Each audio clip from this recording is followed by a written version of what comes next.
Good afternoon and welcome to a session on managing staff and volunteers. I'll say up front that of course there's not going to be anything kind of radically out there which you haven't already thought of to one degree or another. And I suppose another point to say is, well, what's my position to give any perspective on this? And I suppose the answer to that question is that I first started line managing people in 1984. So I've been doing it for quite a long while, and across that period of time in different organisations I've seen what I consider to be good and effective practice of working with staff and individuals, and I've seen disastrous practice, usually in large corporations where they have a top-down formulaic approach to working with people. And bringing it up to the present day, what I'm presenting here is effectively what CMA does on the back of that learning. And I hope that there'll be something for all of you to take away from it. And on that point, I'm going to cover off this first, which is, do you need to take notes?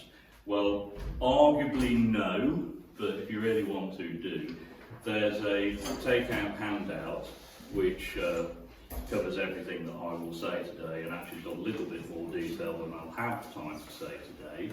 And then there is a sign-up sheet here. I think there's still reasonable room on both of them here. You put your name and email address on it nice and legibly, please, so I'm not struggling to work out who I'm sending it to. I will send you a copy of CMA's staff handbook, which you're welcome to use as a template and take what you want from it, top and tail it, chop it about, and a copy of the PowerPoint slides. So if you'd like that afterwards, I'll get those to you within, well, hopefully within a week. I'll get it all to you by email. So that might mean that you don't need to sit there making notes, okay? So I'm going to start off with big principles. What do we consider to be important? And this first bullet here, I actually start and end this presentation with this point. Your staff are people before they are workers. They are individuals. They are not human resources. I remember when it changed from personnel departments to human resources departments, it worried me even then, because it starts sounding like you've moved from dealing with people to some kind of tool that you move around. And so that's definitely what I don't think we want. We're talking about people, individuals, and if you're from a Christian context, then God's people before they're just doing a job, okay? And the most effective way of working with staff at a team and individual level, as far as I've found, is by building relationships. It's not by kind of straightforward diktat and instruction. It's about a certain level of individualisation. And you need to do this within the context of an overall culture, which is known and which is bought into by the team. I'll be touching on that a bit more in a moment. So, well, what's the aim of good staff or volunteer management? And I'm going to touch on the staff volunteer thing briefly here. Well, we want work done to a high standard, don't we? That's important. But in order to achieve that one, we need this one, which is that people are happy, fulfilled, and and motivated. Because if they're not that, they're not going to do that for you. And in the end, our businesses, whatever scale, whatever tools we're using, the most important thing we've got are your people. Nothing happens without your people. So working well with them, making sure that they're happy, fulfilled, enjoy the environment they're working in, just makes a massive difference to how effective the organisation is going to be.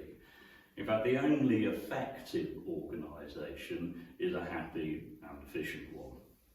We've got to have both of those things. So those are the aims. That's what we're trying to achieve through good staff management. Now, volunteer workers.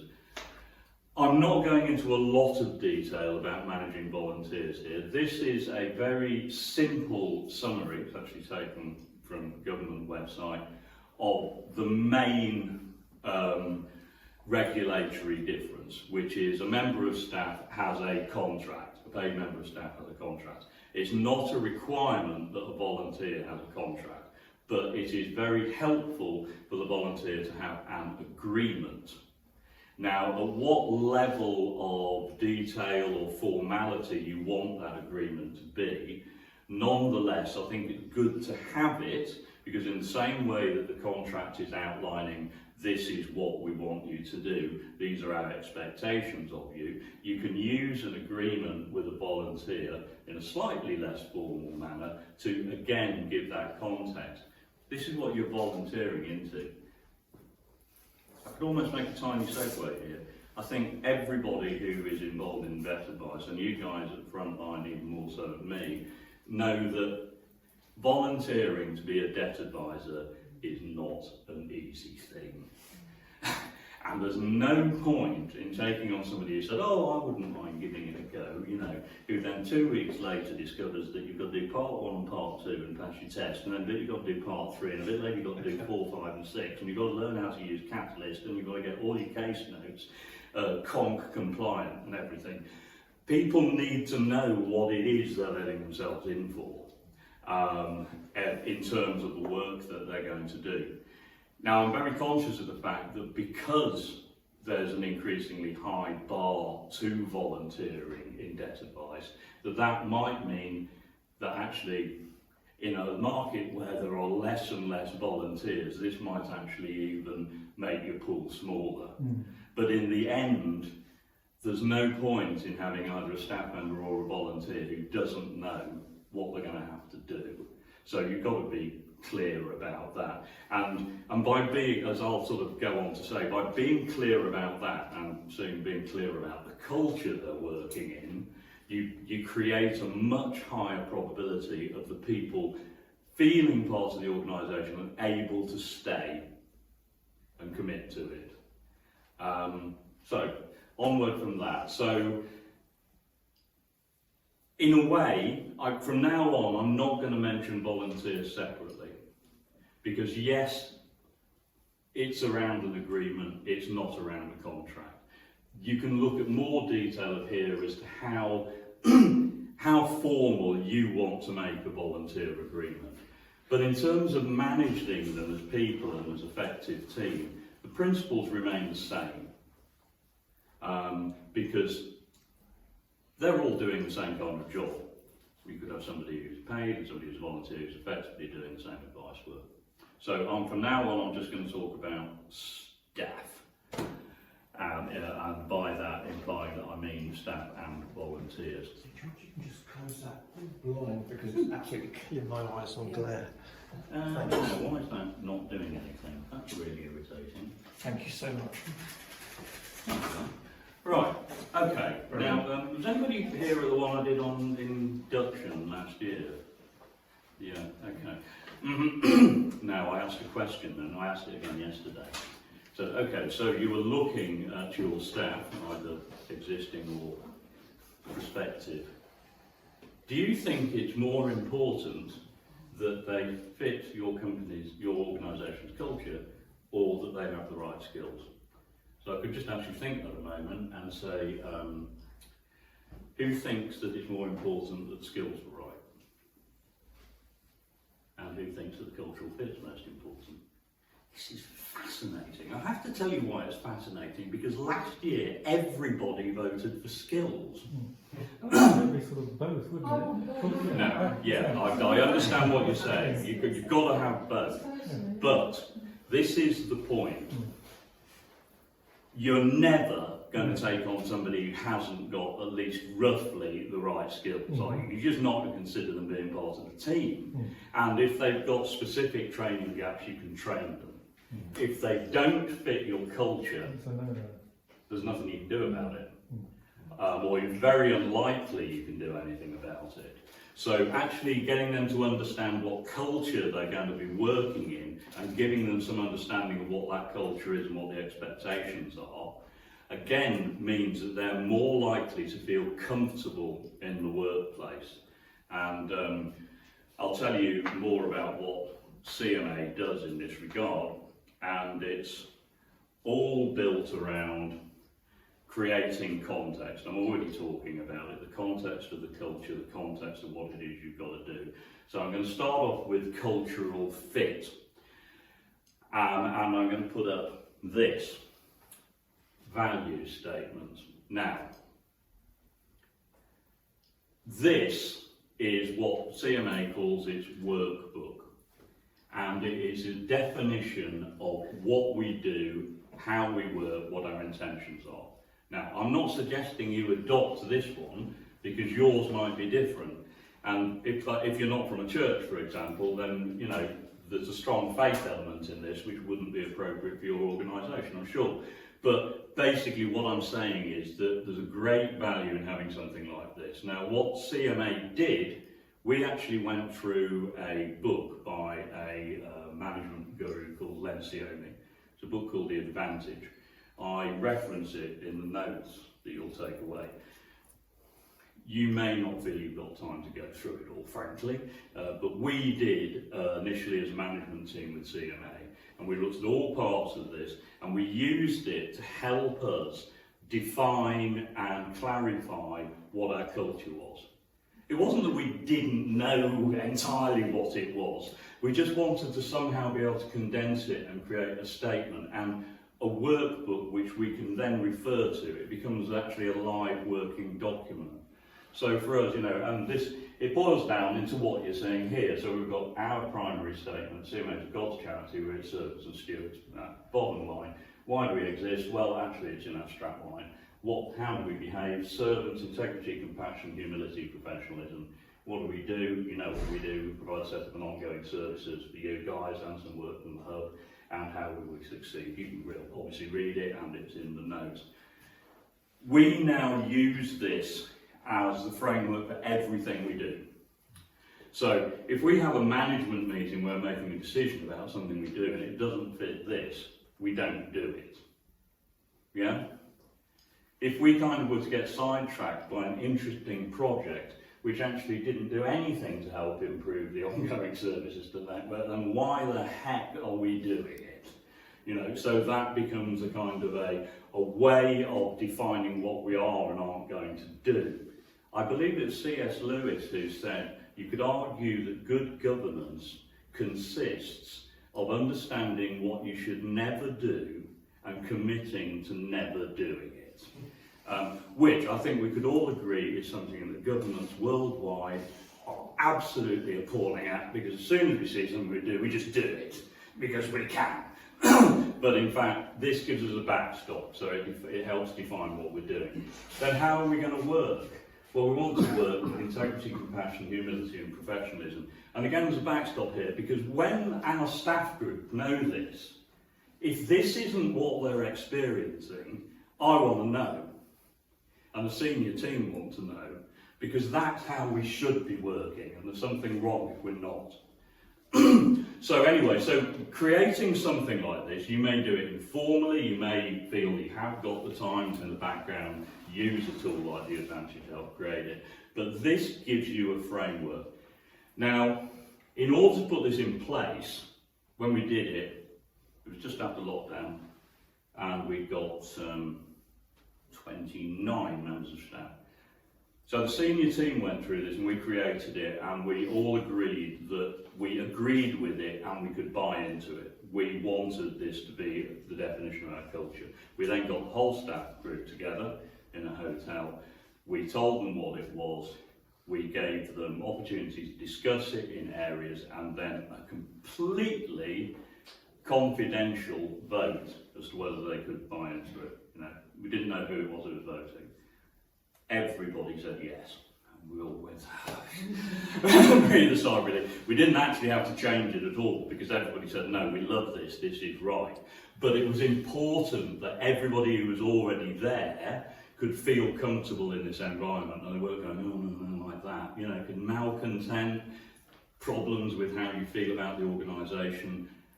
They're not going to work so well, they're not going to be happy, they may become complainers or raising grievances. You know, I don't like this, I don't fit. So we did that. Now what we do, and a couple of people who've recently joined the organisation over the last year or two will know that when you apply for a job for CMA, one of the first things you see is this. This is the culture you are about to join if you apply for this job. And the first interview question is, can you tell us why you feel comfortable with and how you can buy into this culture? And what we find is that out of people who apply, we get initial applications, they see this and half of them drop out. No, that's not for me, that's fine, go away. If this isn't for you, this isn't the right place for you, and you aren't the right person for us. So this is one of the big pieces of context. And I say, in the end, getting people who fit your culture, I believe, is the most important thing, because the extra skills can always be taught. Okay. Woo! Right, moving on, hopefully not too quickly. The other side of the context is, how do we do things here in more kind of practical detail? And we define that, as many organisations do, with a staff handbook.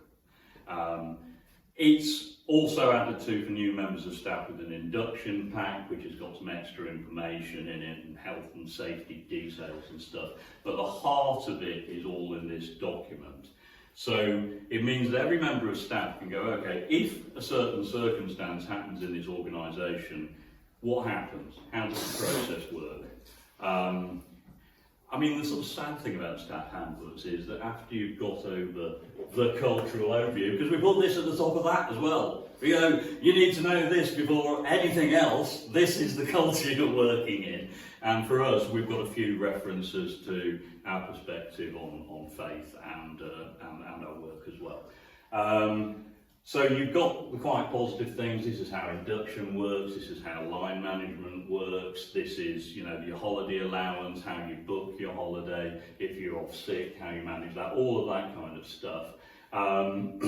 There's some of the necessary stuff, and we review this on a rolling basis. About the version I'll send you if you want it is 2023. We already know we've got a couple of things to change in 2024. One of them is, we don't believe, God willing, we'll ever need it, but HR require us to include a whistleblowing policy. We haven't got that in there yet. So that will be going in with some other details. So there's a certain amount of regulatory stuff we've got to refer to, like longer term sick, when does statutory sick pay kick in, etc., etc. And then there's the less charmful stuff of, you have a grievance, we think you're underperforming, how those processes work, what the appeal process is behind it, how it's escalated through management and into the trustees, etc., etc.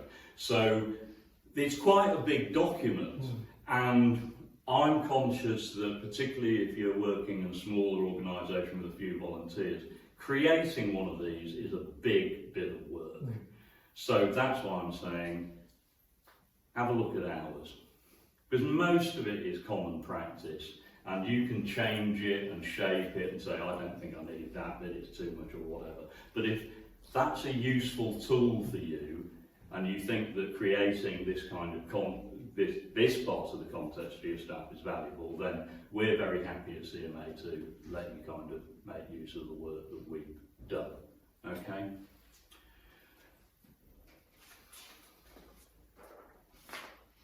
Is this all making sense so far? Good. Right, okay, so we've created the context, the double context of the culture and how the mechanics of the organisation work. Pretty much the rest of staff management is communication. It's all about communication. And what that means, I mean, obviously there's the emails and there's the texts and the details, and God save us, there's WhatsApp and maybe some of our team use and love. But the heart of it is this controversial word, meetings. Now, How many of us have spent hours sitting in a rambling, directionless meeting, which you absolutely exhausting, and you get to the end of it and think, that was a total waste of time, and I don't even know what the actions that come out of it are. Has everybody been there? Oh yes, right, okay. So this is the perspective on meetings we have got to ditch. We do not want meetings like that. What we do want is meetings which are effective. They're effective in a range of ways, not all of which is on this slide. Some important points next. But okay, so what kind of meetings are you going to need to have? And typically, and you obviously have to decide for your own organisation what's right, but you probably on some kind of frequency need 3. You need one where some of you are talking about the strategy, about planning, about future planning. Where are we going? You know, it's kind of like, this is where we've got to, what do we need to do next? Have we got particular aspirations? Now, according to the scale of your organisation, how complex that meeting is going to be or how frequent it's going to be is going to vary a lot. But at some point, you ought to be having that conversation about the overview of your organisation. The middle one, which is group meetings, is basically around the day job. It's what we agreed to do. How are we getting on with it? You know, we reviewed it. Have we got new actions to do to move people forward? And the third one is one-to-one meetings, which is all of them hopefully are places where you're building work relationships, but the one-to-one is obviously very particular in terms of the relational elements of it and getting that right. And I'll talk quite a bit about that later. So what about the governance side of it and trustee? I'm not. I know exactly what you're saying. So that's another category. It is. Right, it is. okay. I'm not dealing with trustees and governance. I could do, but I suppose actually from CMA I'd probably have to ask Julian Mann to do that because he's the chair of trustees. But all those things there seem quite Yeah, relevant. exactly. The trustees are doing the same thing in a different way in a different context. But yeah, so. Some of you may need to deal with governance questions. I don't know if you're trustees of your church or your organisation or whatever, but I'm not going there today. Okay, so all right. So how do we make sure that these meetings aren't just endless and rambling? Well, we have a very clear agenda of what it is we actually want to talk about and keep it simple. We have a time limit on it. Now, it can slip a little bit, but you kind of go, look, this meeting's going to last an hour. It's not going to last much more than that, so we've got to be efficient and get it in, or 30 minutes, or whatever the heck seems right. And then, actually, I'll do this one first. You've got to have somebody who's going to chair the meeting to just keep moving along, and you need somebody to take notes. But notes come back, action points. I think some of us remember that decades ago, probably in a senior management meeting, you'd have some poor secretary sitting there writing down every word that's said in shorthand, and you end up with minutes which are about 40 pages long, where you can read every flipping thing that's said, which just goes straight in the bin. Nobody needs that. All you need from a meeting is, we discussed X, we decided to do Y, and Fred's doing it. Mm-hmm. All you need is action points. That's all I look at. You know, we have a few contextual statements for what we discussed in our management meeting minutes.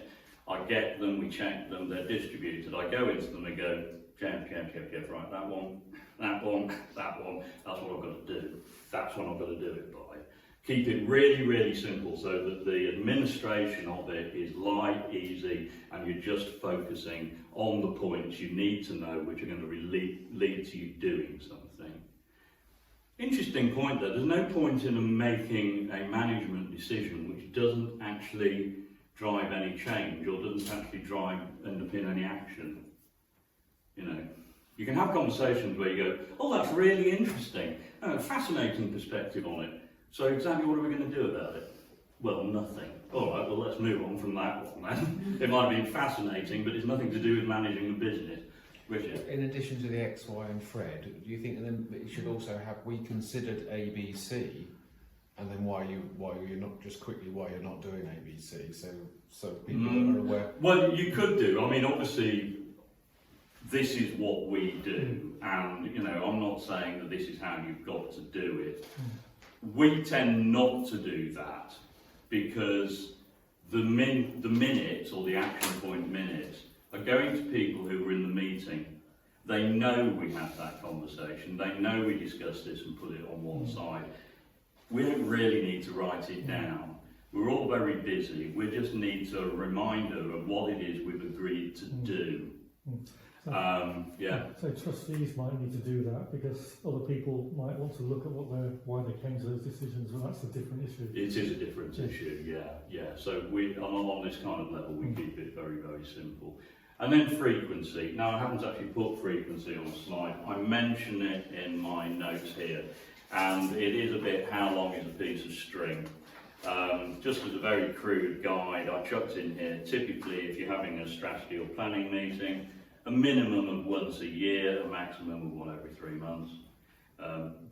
Day job, rolling work meeting, review a team meeting, minimum every 3 months, maximum monthly. And one-to-one meetings the same actually, minimum 3 monthly, maximum monthly. And of course much depends on how the working hours of the people you're managing. Because if you've got somebody working full time, then if you met them every 2 weeks, then you've got 10 days and 80 hours of work to review. If they're working 1 day a week, then seeing them fortnightly, they've only done 2 days work since you last spoke to them. You know, so they haven't moved on much. So you kind of need to think about what is the correct frequency. So you're keeping in touch enough, but it's not kind of, you know, well, no, I haven't got anywhere with that because technically I spoke to you 2 days ago, you know, even though it's been 2 weeks. So that frequency is another factor that's worth considering. So if that is an idea, or our idea about how to manage the meetings themselves, we've got them calendarised across the year on Google Calendars, and anyway, that's too much detail for the moment. Excuse me, John. What do you feel about any other business? Oh well, yes, that does happen. So again, you know, we've only got an hour, and I'm a bit top line here, but you're in a cycle. So you've got the minutes from one meeting, which are largely action points with kind of a couple of conceptual statements above them. When you come to the next meeting, the first thing you need to do is do previous actions meetings actions, deal with those, and then move on to anything new. And then at the end of the meeting, yes, you have any other business. We go around everybody in the room. And we're all now relieved on this level that Rory Sanders has left because he always had at least 3. I love Rory, I worked with him 14 years, but he was the master of the any other business point. When we're at the end of the meeting, we're all like, no, not something else, please. Oh yes, I've only got 3. Oh, thanks, Rory. Anyway, that's just a silly point. Bless him. So yes, we would obviously have any other business. That would Sometimes that takes a lot of time on. Well, it can do, but I think the thing is that you've then got to, the chairs then got to say, okay, what are we going to do about this? Because, you know, we agreed an hour's meeting because we're all busy. We're now an hour and 5 minutes. Let's allow ourselves another 5 minutes. If we can't do it, it's been carried over. Carry over is a useful tool because sometimes even from one meeting to another, circumstances have intervened, like the FCA have come up with something exciting new for you to do, you hadn't anticipated, and so you haven't actually done much on the point you thought you were going to get finished, so you explain, haven't been able to progress that, carried over. Yeah? Right, so we're in this meeting, or whatever type. Oh, you're going backwards there, John, so that's not very good. Debate and consensus. For people, I believe, for people to feel valued and comfortable in an organisation, they need a voice. They need to be able to say what their thinking is and what their perspective on the work they're doing is. And so you've got to, if we're talking about, well, even individual meetings, but group meetings as well, you've got to give everybody permission to be open and honest. And you've got to give yourself permission to have what you might call constructive conflict. Now, interestingly, I don't mind saying that obviously we've been asking you top-line questions at this point about possibly changing the way that you're authorised by the FCA if you're a DAC. We have not yet achieved consensus on that point because it's still very complicated. There's all sorts of perspectives, but what you want is to be able to have that debate. And I know it sounds a bit odd, but quite a lot of people feel very vulnerable if there's criticism implied in those challenges.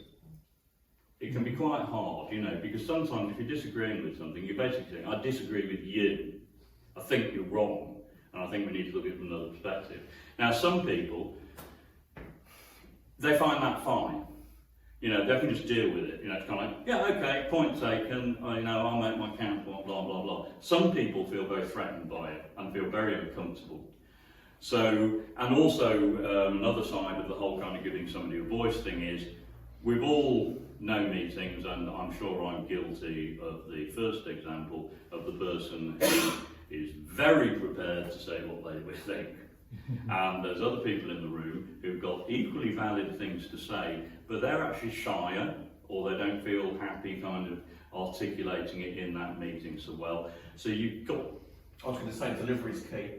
Yeah. Delivery, because I used to, when I first started volunteering as a debt advisor for the Salvation Army, I didn't take criticism very well at all, because it's like, why are they criticising me for this? But delivery is key, and actually you can also use it as a really good key for a learning curve as well. Yeah, no, you're right. But it's, I think if you, even just as a meeting team, whatever forms your big meeting, small meeting, whatever it is, to make it clear that that is part of the rules. You're allowed to disagree with each other. We're allowed to disagree with Heather. She's the CEO. We're allowed to say, no, Heather, we think you're wrong. And she actually doesn't find it very easy, but she's, she said, yeah, fine, we've got to do that, haven't we? The other thing about the different type of people who are very happy to come forward, people who find it difficult to come forward, if you're not getting everybody's voices, you can always throw in, if you're discussing an important point, you say, look, if you don't feel that you can buy into this or say exactly what you think about it right now, because you're the kind of person who likes to go away and spend a day thinking about it, then let's actually hold this over. And you have that time to think about it and come back perhaps to the chair of the meeting with the things I'd like to bring, and you bring it into the next meeting. So you do your best, and this is leading on to points I'm going to make about individual management style. You've got to find a way of giving everybody a voice, not just the people who find it very easy to have a voice, because that makes them feel valued. And through this, you need to achieve consensus. I came up yesterday, every now and again, after you've had an open debate and everything, you can't achieve 100% consensus in that team group, and the boss might have to say, okay, look, take everything on board, I am going to have to make this decision. But that is not ideal. In CMA, we really try and avoid that ever happening. We want everybody in the room to agree that what we're going to do, we all buy into it. Now, the ideal here, and we've actually put this down in guides that go alongside with a document called CMA Organisational Health, of which that workbook is a big key, but there's other bits in it as well. And this states, what is consensus? The easy consensus for anybody is, oh, I really like this idea, I want to do it. Now, if you get everybody going on that one, yeah, it's absolutely fine, brilliant, no problem, straight through. But you also individually have to accept that there's got to be another form of consensus, which is, okay, it's perhaps not the choice that I would make, but I can see that it's sensible and it could work, and I'm prepared to do it, and I'm prepared to champion it, to agree with it publicly. Because what you don't want is anybody going out of that meeting going, oh, we've got to do this, and I think it's rubbish. You're immediately you're immediately undermining that togetherness of culture if you haven't got agreement in the team that this is something we all want to do, and if there's other staff to talk to, we can all actually go to them and say, this is what we're doing, and I think it's right, But it's unrealistic to say that every time, every decision is going to be your favourite fruit.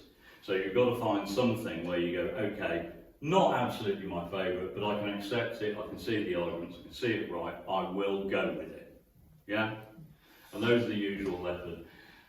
Non-consensus, I should have put this up front, didn't I? Occasionally that has to be a slightly bigger compromise. Actually, in CMA, so if I look back over the last 5 years, no, we've never had this. Where Heather, for example, or me has had to say, I'm sorry, we're doing it anyway. We've never landed in that position. We've always managed to achieve consensus. Now, why is it that we've been able to be quite very consistent over that? It's because of the company culture. Because we're all bought into that culture. And so we're on the same page from the beginning. And we find that really oils the wheels of us being able to agree on where we should go. And it really minimises non-consensus issues.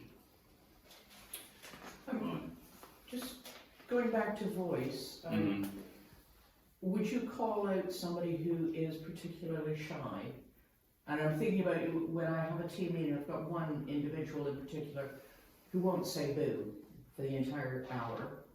And I never know if he is agreeing or shy or doesn't agree and doesn't want to say something. And so my go-to would be to say, oh, Bob, what do you think? Which is kind of putting them on the spot. Yes, it can work and it can backfire, can't it? Because sometimes that will draw somebody out, but if somebody is actually very shy and you put them on the spot in a public place, it just closes them down even more. So, and that's a judgment call. I'm not saying it's black and white, because I've done that sometimes, but it doesn't always work. And maybe it's about understanding your team members and knowing, okay, Barbara is always going to need a bit of coaxing. Maybe on a big issue, I'm always going to have to say, look, I know some of you aren't going to want to talk in this context, so please give it time. I'd like you to think about it over the next 2 days and either call me with your thoughts or write them down and send them to me, and we will revisit the subject. And at the other end, on the one-to-one meetings, you can start working on, I really want you to feel able to make a contribution to these meetings. I've had one member of our team like that, and they've moved from being very quiet in the meeting to having gained confidence to be able to say what they think.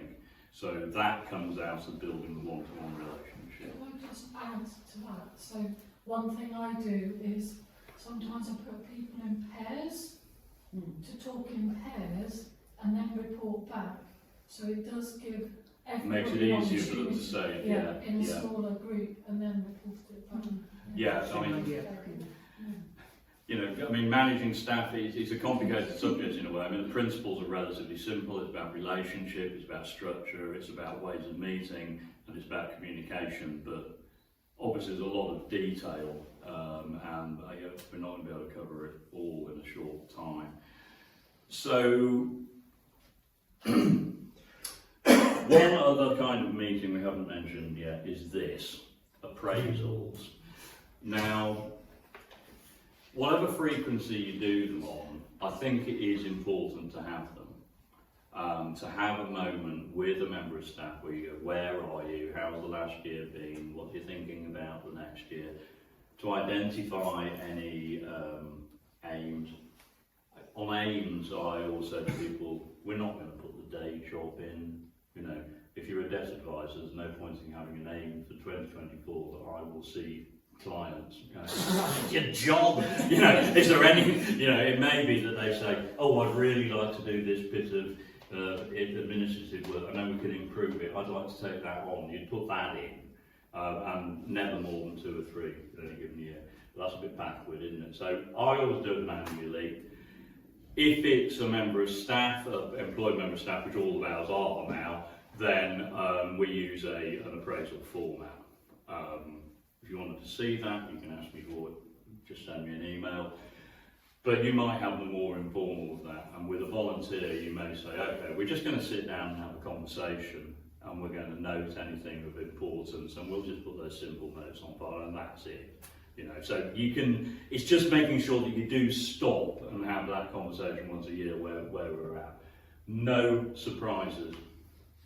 If you're ever in an appraisal and somebody tells you that you've been underperforming, or I'm really unhappy with that piece of work you do, this is not when it should have happened. This is bad management practice, and it's also bad if the person being appraised said, you know, I don't like the way that you work, it's really pissing me off. You know, that again, it's not the time to do it. This should be done in the cycle of one-to-one meetings, that you're dealing with any issues arising during the year, so that the appraisal becomes primarily a time of review, looking forward, encouragement, thanks, aims. Do you want any training in specific things? You know, do you want to do a couple of wiser advisor courses if you're a debt advisor that you haven't done yet? Put those on the training log. Yeah. I think also appraisals need to take into consideration what's happening in the life of the person that you're appraising. And I'm getting on to that now, but thank you very. Yeah. Yeah, okay, right, well I'm delighted that you said that. So you're Was that when you wanted me to say it? Oh, yeah, well, you know, it couldn't have been better time really. Individually tailored management, don't employ a blanket approach, recognise difference and adapt. So, and this does go back to the point I made at the beginning about the whole person. I'll kind of get specifically onto that last moment. So what are we talking about just on these 2 points here? It's possible as a manager of a team to say, this is the way that I approach communication and management of people. I'm going to do this regardless of the reaction of the people under me, some of whom might like it, some of whom might find it very difficult, and that's because I'm going to be consistent. And it's an excellent way of making sure that at least a percentage of your staff group are really fed up. It just doesn't work, and it creates problems. So what you need is to recognise difference and adapt. Now, I've put some very banal little suggestions in that document about differences of people, but my team are fantastic, I have to say. I'm not sure I've ever worked with a better management team than I've got now. I massively appreciate them. And every one of them is different. You know, I've got one who will want to talk for an hour and a half every time we meet and kind of flipping everything. I've got some who want to have the meeting around a very detailed agenda of everything that they're doing. Other people who want to just touch on the current issues now and they'd like to do it more informally. I've got those who might need to spend time drawing out. Obviously, there are occasions where you have to say something, I'm concerned about this piece of work. Now, I've got people on that team where I can go kind of, X, we've got a problem here, haven't we? And they'll go, yeah, we have, I'm fine with that, accept it, let's move on, what are we going to do about it? Other people, if you did that to them, they're really upset. You've got to kind of gentle it through, you know, because they're a different person. You kind of got to, I can't entirely illustrate it, but the whole heart of this is get to know the individual people and how to work with them best so that they're happy with the way that they're working, and through that they will then give of their best. You're recognising their individual humanity and their individual personality. Like I say, I mean, my direct reports at the moment are 8 people, and every single one of them is different from the other. Every one-to-one meeting I have is different. They're not all the same. And that is absolutely necessary to keep, as well as I'm concerned, for the team to be happy. And so, although it's slightly backward here, because solutions not problems, I'll throw it almost a kind of a PS. It is about the whole person. Now, something else that we do culturally, which I've certainly not encountered anywhere else, and which I decided personally to bring into CMA because I found it horribly absent in most of the other organisations I've worked in, is what I would call a permission to be you, a permission to be vulnerable, a permission to talk about you as a person and your life not just the job. I think many of us have been in a circumstance where, for example, you're having a really difficult time in your life and you think, I can't tell my manager at work because it will be perceived as weakness, which will lead to underperformance. Yeah? So you get people sitting there kind of pretending, really, because they daren't say anything. CMA absolutely rejects that, and each time a new member of staff joins the team, we have a series of induction meetings, and the first two is Heather, who generally tends to talk about the history of CMA and her vision for it and some stuff around culture. I concentrate on the cultural stuff.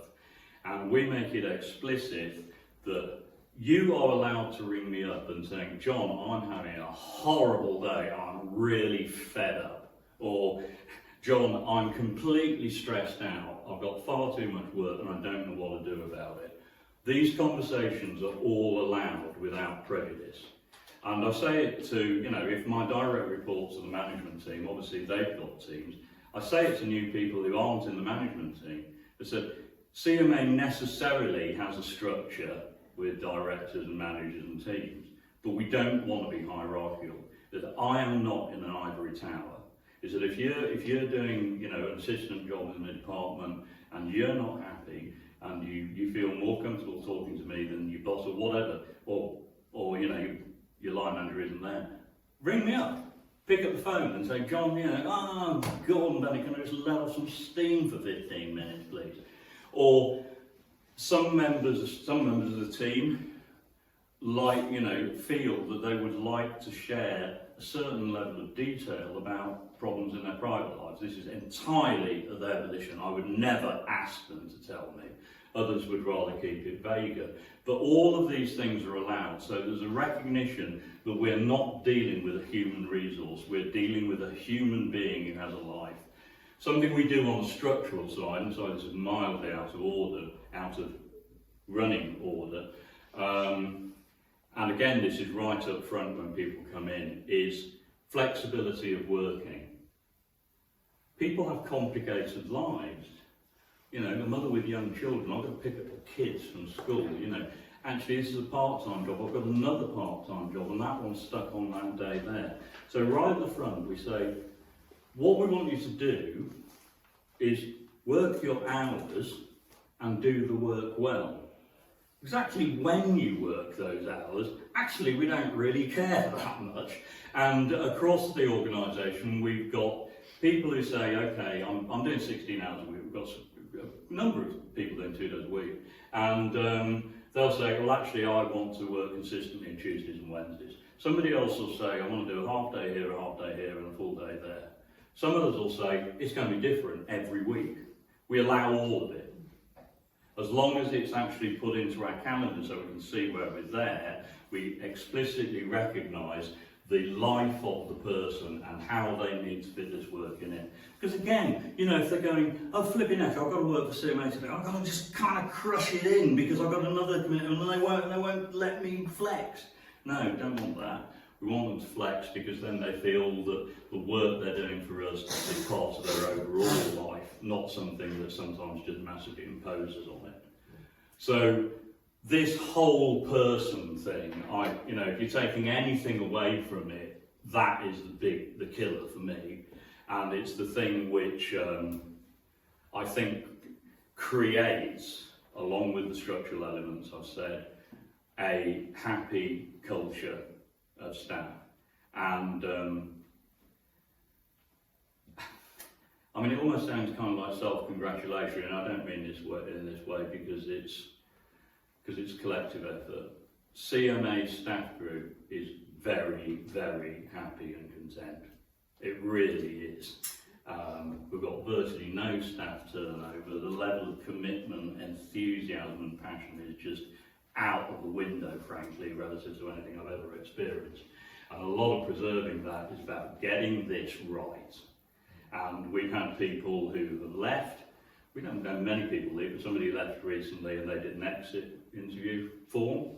We had our conversation as well, but they also did a form. And they basically said, I've just never worked in an organisation like this before, ever. They actually put, it's incredible. And the only way that I can justify the self-congratulatory statement of that, is that I think that the team of us working together to approach management in this way is what's made that possible. That the culture is healthy. You want a healthy organisation. I put this here, I'm not going to dwell on it much now. Everybody I work with one-to-one, wherever they're starting from, obviously team members are going to raise problems with you, but on a progression, I like to try and move towards people to say, okay, don't bring me a problem, bring me a solution. I want you to take the initiative. So you've identified a problem. If possible, work out what you think we should do about it before you come to the meeting with me. So you can say, I've got a problem, and I've also had a thought about a solution. Now, if I agree that solution is good, and if you like sign it off and say, okay, go away and do it, that's another part of giving people a voice. If you just say, come to me, oh, I've got a problem, what am I supposed to do with it? They're basically throwing it at me, which is okay, and I will do my best to come up with a solution for that. But it's more enfranchising if the person concerned feels that they've got a stake to be able to make a decision about their area of work. They haven't got to have me make the decision for them. Yeah, so that's a sort of a little bit of a PS in this presentation, maybe. But for the moment, and thank you very much, that's it, apart from questions if you have any. John, in a centre, the challenge of not taking work home with you emotionally is high. Yeah. Because you're investing a lot, not just your time, not just organisation, not just skills, but you're investing emotionally in people as well when you're with clients. Any more tips that we could kind of watch out? So because obviously we're interested in our own people's mental health and their own well-being. Yeah. They've got families at home or other things they're doing. How do you kind of safeguard them from taking stuff home with them emotionally?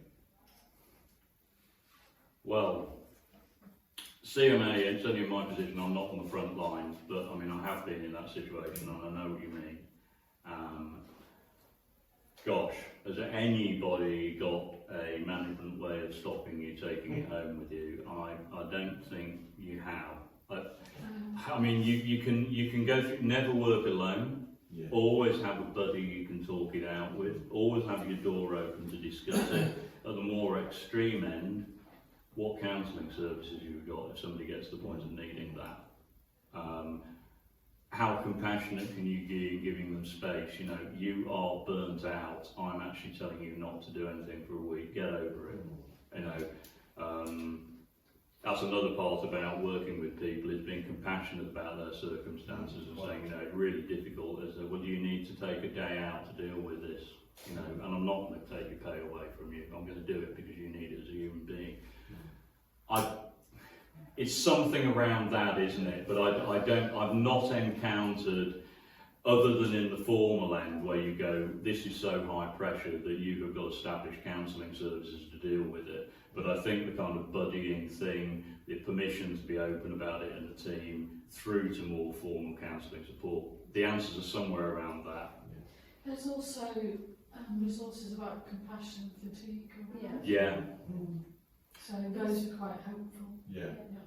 Debriefing, Yes, very good point. after every case, especially if you know someone's going in with someone who's clearly emotional or something, the case can be quite tricky. Yeah, It's the point of debriefing. less to do with the case and more to do with the character and personality of the person on your team, who's by their very nature Yes, exactly. Takes on embraces what's everything. It's So debriefing. But you I could think if you go through the case and you talk about have you done everything you possibly do with that person in that meeting, people will go, yeah, I've worked through that. Yeah. There's nothing more I can do. Yeah. So they'll go home a bit lighter, thinking we'll put it together, and or if there isn't, pull them back in for another appointment or a conversation on the phone. We have somebody like that as well. She loves to give everybody immediate response to the point of their exhaustion. So I try and show an example like at dinner times, we don't pick up the phone. So when the phones go, she wants to run time like, this is our dinner. And I also always going on about, you know, when Jesus gave out and he went and hid in the mountains because he needed to, you know, refuel. So I say I'm not doing Friday, 5 o'clock, well, 6 o'clock sometimes. That's it till Monday morning. I don't think about it. So I try and go on about examples like It's an that. interesting point. CMA has in our handbook a curfew. Yes. You're not allowed to send emails or phone calls before 8 o'clock in the morning or after 6 o'clock in the evening, nor across weekends or bank holidays. You're actually not allowed to do it. Try and make them go and hide in the I'm thinking the emails I've had for certain people. Oh, well, if you've had emails from CMA staff for doing those out, I would like to know, actually. Just tell me quietly, because they shouldn't be doing. Excuse me, don't You don't have to answer them, that's the thing. You don't have to receive them. Well, yeah, this is the problem. It's kind of like, we stopped it because everybody was finding, you know, you kind of, you know, you create your computer on, there's a flipping message comes in on Saturday morning and you think, oh, that's important, I'm going to have to reply to it. And we discussed it and go, well, we're all doing this. This is ludicrous. We're supposed to be having weekends. Stop it! Can I ask a question about, you've got staff who then do more hours than their contractors do, but we working flexibly, but does this mean they're building up sort of big banks of time off in lieu? No. How do you sort of manage that? No. It is about the hours. So I mean, there's got to be some common sense around it. So it rarely gets more complicated than. Well, let's keep it very very simple. Example: I'll work 1 day this week and 3 days next week. I am regularly saying to my team about work hours, I don't want you working hours you're not paid for. If you're telling me you can't do the job in the hours you've got, that is CMA's problem. If I can agree with you that that's demonstrable, because we've got to provide more hours either for you or for somebody else. And obviously you hit pressure points like that, but you can't always anticipate it. And all of our lot are very willing, and frankly, they all do a few extra hours. Though I don't anymore. In previous lives, I've done things like sign a waiver of working hours directives because my company basically told me I've got to. It was virtually illegal, frankly, but you didn't have much choice if you were going to keep your job. And so, you know, I ended up working 60 or 70 hours a week. You know, and I just got to CMA and thought, you know, I'm never doing that again. I've got to be able to do this job within my hours, which is 32 hours a week. But some employees would say, I would happy to volunteer, because in a sense, if when someone who has a normal job, but they would be volunteering in the church outside their working hours, wouldn't they? So a lot of people in a church would say, I'm prepared to volunteer some of my time. And so it's that balance of when are they volunteering too much time. How do you manage that one? Well, it's a one-to-one conversation really, and I suppose my mantra is, I know you're going to do a few extra hours now and again because you know you've got a heart for it and you don't want to let it go. I said, but I don't want you doing a lot. And I said, if you look back at a month and find, good grief, I did an extra 2 days work that month, I want you to inform payroll that you've done 2 days extra work that month, and I'll sign it off. So there's no perfect way of dealing with it, but it's kind of like a continual conversation of bless your enthusiasm, but the worker deserves their wages, and if the hours don't work, that's my problem, not yours. I think also for church-based centres, and I'm in a position where I wear 2 hats. I manage the CMA centre, I'm also a church leader. So I think the church leadership should be aware of pastoral situations so that the CMA centre isn't an isolated pastoral element in itself. So that it's not down to the manager alone.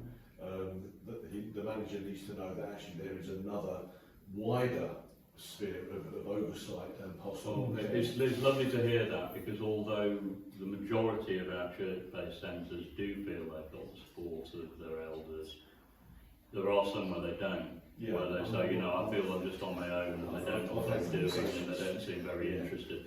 When we hear that, we try and arbitrate a conversation. But of course it's a little bit beyond our remit, but we provide what support we can to kind of start a bit of a dialogue about that. It's often because the leaders don't understand the impact that the services have. Absolutely, quite. But yeah, that's quite a big one. But you're absolutely right. I mean, yeah, pastoral care, it comes back to the whole person thing, doesn't it? We're a church family, and, Yeah. and the ministry of CMA Centre is part of that expression. Yeah. Therefore, actually, there's a bigger accountability that ought to be in play in terms of oversight pastorally. We're time over. Has anybody else got a final question? Okay, was that basically useful? Right. Okay, I'm glad of that. If you do want any of those extra materials, the basically staff handbook, the slides, and if you like, you can ask them for anything else you fancy, then put down your name and email address. And please do take a copy of the notes.